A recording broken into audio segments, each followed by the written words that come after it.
Hello' friends, মই আপোনালোকৰ মাজত আৰু এটা তাবিজ লৈ আহিছোঁ। সেইটো হ'ল স্ত্ৰী বশীকৰণ মন্ত্ৰ। এই মন্ত্ৰটো কোকা পণ্ডিতৰ বৃহৎ ইন্দ্ৰজাল গ্ৰন্থৰ পৰা সংগ্ৰহ কৰিছোঁ, যিটো গ্ৰন্থ 200 বছৰ পুৰণি গ্ৰন্থ। এই তাবিজটো আপোনালোকে অকল নাৰী বা ছোৱালীকহে বশীকৰণ কৰিব পাৰিব। এই তাবিজটো ল'ৰা বা পুৰুষক বশীকৰণ কৰিব নোৱাৰে।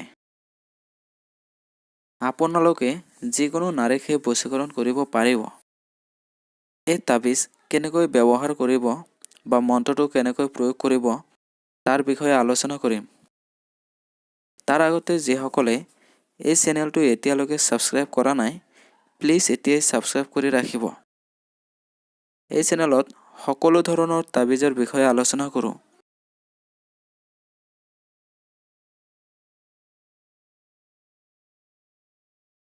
আপোনালোকৰ সুবিধাৰ্থে মই স্ক্ৰীনত এই নক্সাটো দি ৰাখিছোঁ। আপোনালোকে সহজে মুখস্থ কৰিব পাৰিব। এই মন্ত্ৰটো আপোনালোকে ভালকৈ পঢ়ি ল'ব আৰু এই মন্ত্ৰটো শুক্ৰবাৰ ৰাতি যিকোনো সময়ত 108 বাৰ পঢ়ি সিদ্ধি কৰি ল'ব।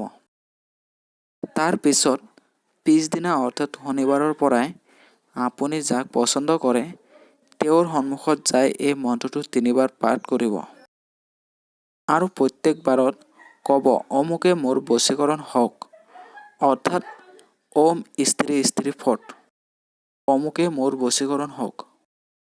আপোনাৰ পচন্দৰ মানুহজনৰ সন্মুখত এনেদৰে পঢ়িব। এই কাম আপুনি 3 দিনৰ পৰা 7 দিন পৰ্যন্ত কৰিব। যদি 3 দিনতে আপোনাৰ কাংক্ষিত ব্যক্তি বশীকৰণ হয়, তেতিয়া আপুনি 7 দিন পৰ্যন্ত কৰিব নালাগে। আৰু যদি 3 দিনত বশীকৰণ নহয়, তেতিয়াহ'লে আপুনি 7 দিন পৰ্যন্ত কৰিব। নিশ্চয় আপোনাৰ কাংক্ষিত ব্যক্তি আপোনাৰ প্ৰেমত পৰিব। প্ৰথমে আপুনি শুক্ৰবাৰে এই মন্ত্ৰটো সিদ্ধি কৰি ল'ব। তাৰ পিছত শনিবাৰ দিনৰ পৰাই আপুনি কাম কৰিব।